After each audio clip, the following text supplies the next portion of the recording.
Hey, and welcome back everyone to Design to Move. My name is Ryan Maxwell. Today we're going to go into the Peroneus Longus. Every week we provide information on a different part of your body, so if you like what you're hearing today, don't forget to subscribe. And if you have specific questions on today's topic, post them down in the comments below, or you can reach out to us at our website at fluidfitnessandnutrition.com. Today we're going to talk about a common distortion problem that originates at the foot. This has to do with the flattening out of the arch of the foot. Oftentimes the muscles that plan to flex the toe and evert it become overworked, one of which is your Peroneus longus. Oftentimes these muscles are tight and they contribute to an eversion of the foot, which leads to a falling in of the arch or a medial rotation at the ankle. This rotating in at the ankle stresses the Achilles, which pulls into the back side of the calf muscles, the gastrocs, making them tight and then placing the ankle into an artificially plantarflexed position.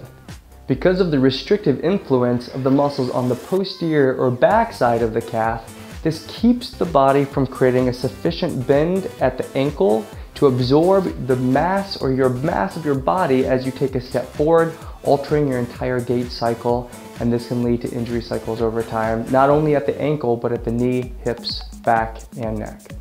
So that's why today we're going to use a foam core ball to inhibit the muscle, show you how to lengthen and stretch it, activate the underactive muscles on the opposite side of the joint, integrate it into a functional movement that allows you to increase your brain to muscle connection, and then finally collectively strengthen the muscles that are going to help maintain that position for the long haul.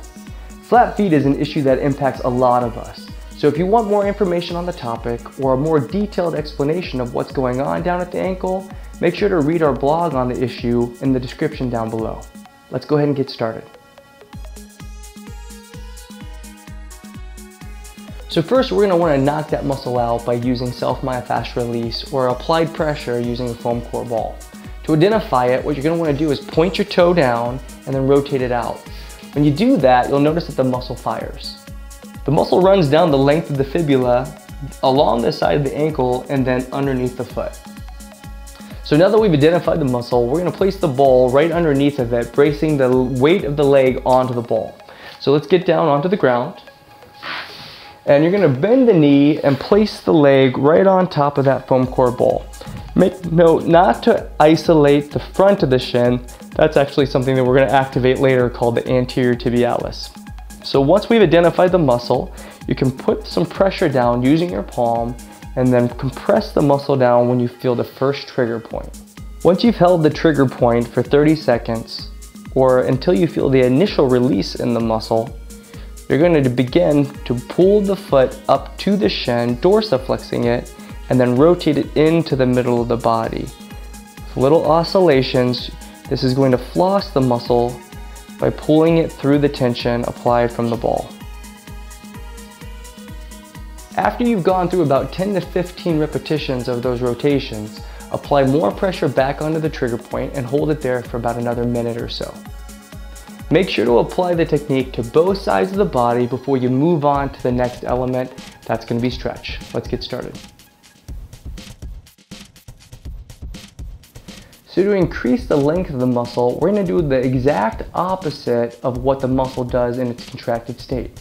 Recall that the Peroneus longus points the toe and everts it out.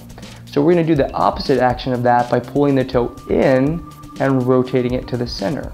By using your hand, you can assist with the stretch by bracing the ankle and pulling the toe from the pinky toe in towards the midline of the body. Once you've held the stretch for 30 seconds, you can apply a neuromuscular stretch by flexing the muscle, going back into that pointed toe and everted position, holding it under tension for 7 seconds by applying it against the foot with your hand. Release it after 7, breathe out, and see if you can get an active increase in range of motion by pulling it back into inversion and dorsiflexion. You can hold that extended stretch position for another 15 seconds and then go through 2 to 3 cycles of that neuromuscular facilitation, hopefully increasing the active range of motion with each cycle. Remember, you're going to want to do both sides of the body and then move on to our next element, activation. Let's get right to it. Now that we've inhibited the muscle and lengthened it, we're going to want to get into the opposing sets of muscles that help to do the opposing action in the ankle. That's the act of inverting or rotating the ankle in and dorsiflexing, bringing the toes up. This is going to help to create supination in the foot. This next movement is going to require that you use a pretty heavy-duty rubber band. I'm using one that's about 2 inches thick that can go along the whole surface of the roof of my foot. You're going to want to anchor it away from your body so that you can pull against the resistance by bringing the feet back into the shin. So first, start off by lassoing the band around the foot, bringing the weight back away from the stretch of the band, anchoring the leg down, and then you're going to pull the toes back into the shin and then subtly rotate it internally so that you flex the anterior tibialis. You're going to do that for a 2-second up, hold it for 2 seconds, and then slowly come down to a count of 4.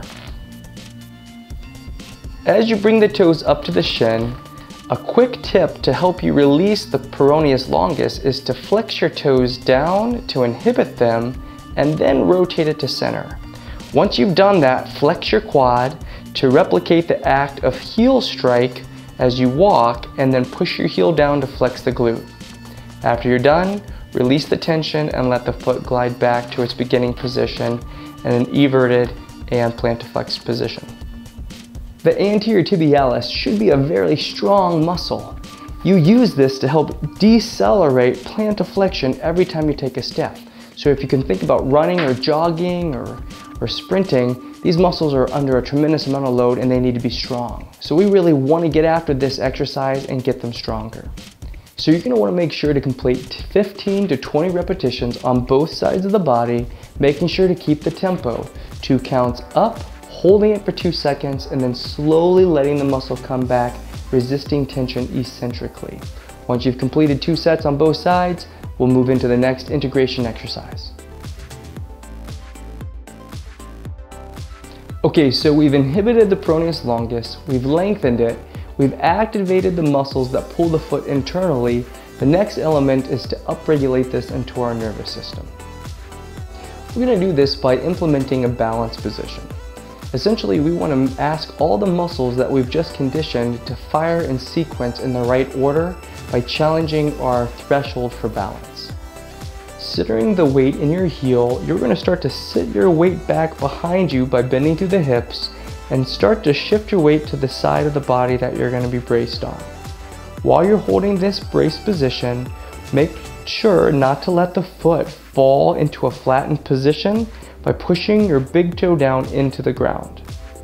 You're going to want to sink as low as you possibly can in that single leg balance before you start to see distortions at the foot or the knee.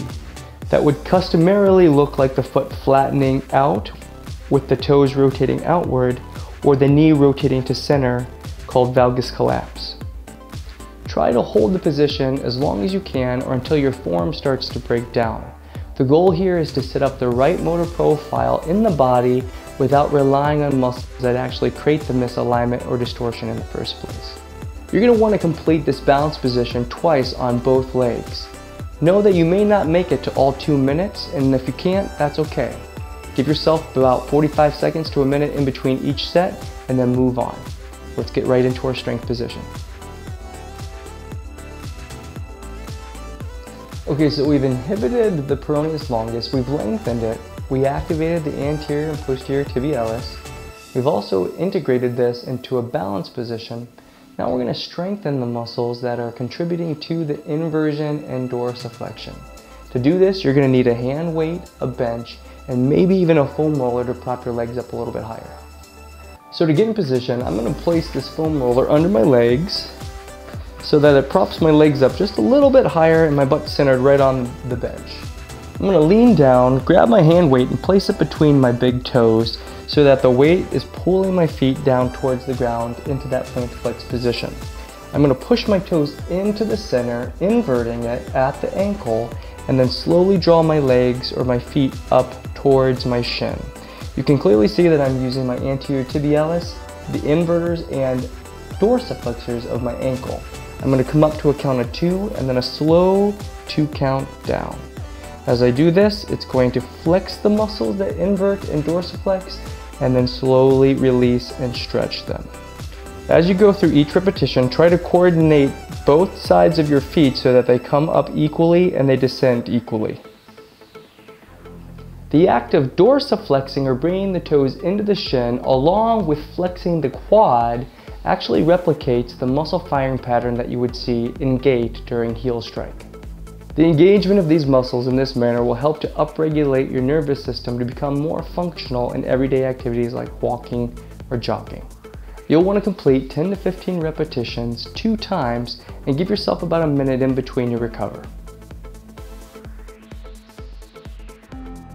So this brings us to the end of our segment on the Peroneus Longus. Remember, these muscles are responsible for eversion and plantarflexion, which contributes to a flattening out of the foot. So tonight we use techniques like self-myofascial release and active release to turn the tone of the muscle down, increase its length relationship back to its natural relationship, increase the strength of the muscles that oppose it, the anterior and posterior tibialis, integrated it into a balanced position that helps the nervous system and brain to recognize how it's supposed to move, and then finally strengthen the muscles that help to maintain the position for the entire duration. Thank you for joining us for another segment of Design to Move. If you have questions or if you want more information on today's program, remember we wrote a blog specifically on the topic and it's going to be posted in the description below. If you like our content, go ahead and subscribe. And remember, your body's designed to move, so stay with us and we'll see you next week.